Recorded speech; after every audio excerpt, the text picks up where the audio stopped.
When we want a different result, we make ourselves a plan and we're determined to follow it.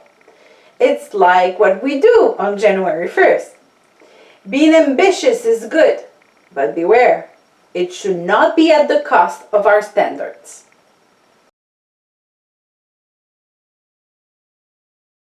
As Christians, the standards we choose are sometimes difficult to follow.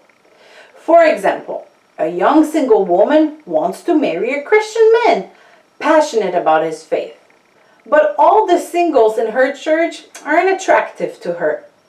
However, the new employee with a great body is friendly and kind.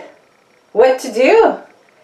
Temptation starts early because the first temptation is to lower our standards.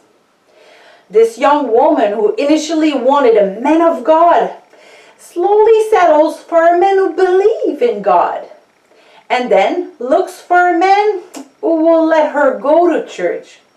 And gradually, her standards begins to change, moving more and more away from what God desires.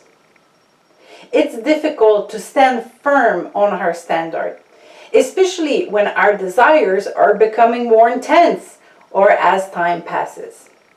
We see unsaved colleagues get what they want instead of us. And not just in love. With a few lies, they get the promotion at work. By giving bribes or by paying under the table, they get contracts easier. We seem to be the losers in following the standards of holiness. It's exactly how Asaph felt and how he describes it in Psalm 73. Until verse 16, he envies the life of the wicked who do not comply with the standards of God's children. But in verse 17, he changes his point of view because he enters into the sanctuary of God. When we get closer to God, we start to see life according to His eyes, and our high standards again become obvious and essential. Looking at our desires through the eyes of God keeps us on the right path and helps us to avoid sin. As God says to Cain, "If you do well, will you not be accepted? If you do not do well, sin lies at the door, and its desire is for you, but you should rule over it."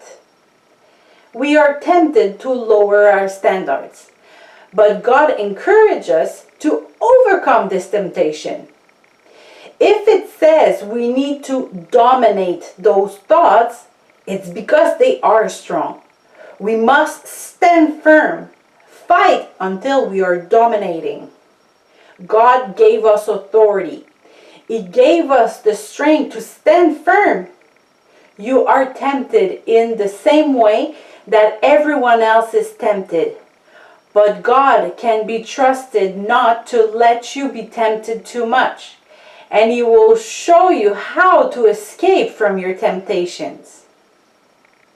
That strength is what we find in Christ.